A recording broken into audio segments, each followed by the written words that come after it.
Well, hi, folks. This morning's going to be a fantastic podcast, Empowerment. We're talking about empowerment with Paisley Madison. You're going to say, Paisley Madison? Who is Paisley Madison? So get ready, because this is going to be a ripper, particularly talking about the internal world when we're talking about empowering the internal world. Paisley, thanks so much for agreeing to be on this podcast.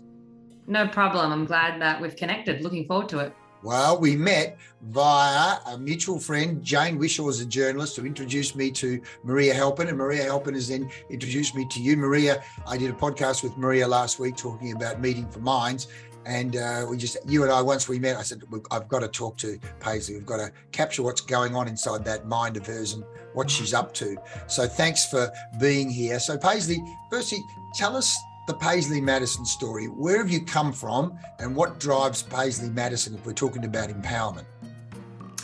So I guess in a nutshell, I'm always somebody who follows my gut instincts. And I guess that's a great example of how we met, right? It's just one thing leads to another. And so for me, the whole empowerment has been to truly know who I am, my values, and just to stick by that. And that's always led me in the right direction, making the right connections. So my background it actually started in consumer behavior and marketing. So I had a marketing background, and that was really driven by my undergraduate studies, which was in philosophy and psychology. So I've always been someone who is deeply fascinated in terms of my own psychology, and then also what makes people tick. So why do we do what we do, and how do we come to make different decisions and choices in our life? So marketing.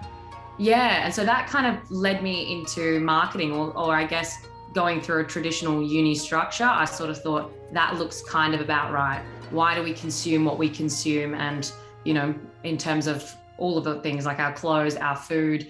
And so with marketing, I actually ended up launching my own business, working online.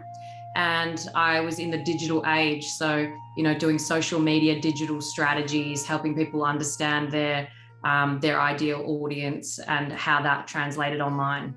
So I started working with lots of wellness brands because that was just my general interest. So different Pilates studios, wellness hubs, skincare, all different natural brands is where I began the journey.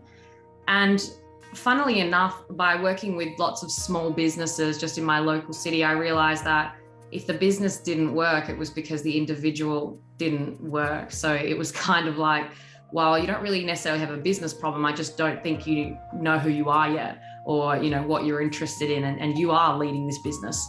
So from that psychology background, it sort of I ended up deep diving with that individual to help them better understand, okay, well, what's driving you, and how do you want to lead? What do you want to create? And, it's got to be of value. And if you want that longevity, you want to be invested. So why do you really want to do this? All the very big questions. I love what you just said then.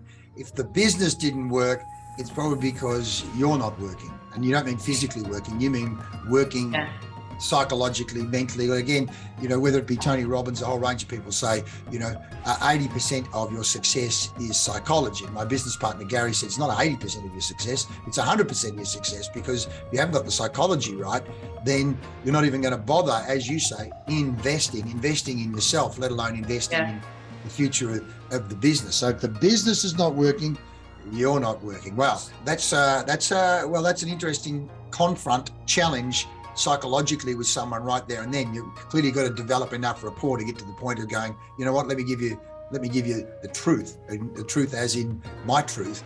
So that's interesting. You've gone from social media, digital marketing, but as you worked on it, you could see that really, which again, my business partner, Gary, has talked about that. It's all very well, Leigh, doing strategic planning or sales or management consulting. But he said, you know what? You're actually water skiing across the surface, because you've used the term deep dive. You need to actually deep dive on, but the person needs to be able to be willing to deep dive on themselves. So when you're working with someone, what do you do? What's your thinking around getting the person to a point where they're willing to do a deep dive?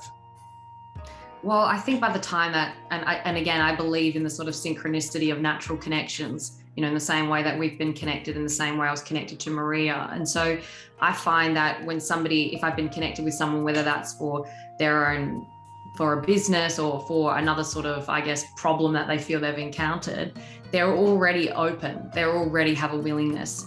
But how